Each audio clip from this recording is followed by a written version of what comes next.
আজকের বেগম খালেদার অবস্থার জন্য আমরা মনে করি আগের সরকার আওয়ামী লীগ সরকার দায়ী পুরোপুরি। আমি তার লয়ে ছিলাম, বেগম খালেদা আইনজীবী ছিলাম, রফিকুল হক আইনজীবী, আমরা দুজনা ওনার বেগম খালেদার পক্ষে ছিলাম হাইকোর্ট সুপ্রিম কোর্টে নিম্ন আদালতে। সেই 2 কোটি টাকা নয়, সে অ্যাকাউন্টে 10 কোটি টাকা হয়েছে, 2 কোটি টাকা বেড়ে বেগম খালেদার বিরুদ্ধে আমরা কিন্তু সাজা দিচ্ছে, ফরমাইন সাজা।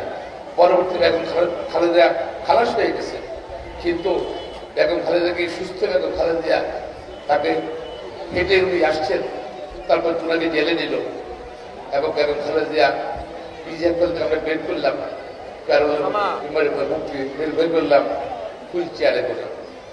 তাকে অসুস্থ হয়ে বলে জেলের মধ্যে ট্রিটমেন্ট যেতে পারে না, চিকিৎসা যেতে পারে। চিকিৎসা অধিকার, চিকিৎসা যে কোনো মানুষের অধিকার, বেগম খালেদার সে অধিকার পর্যন্ত দেওয়া নেই।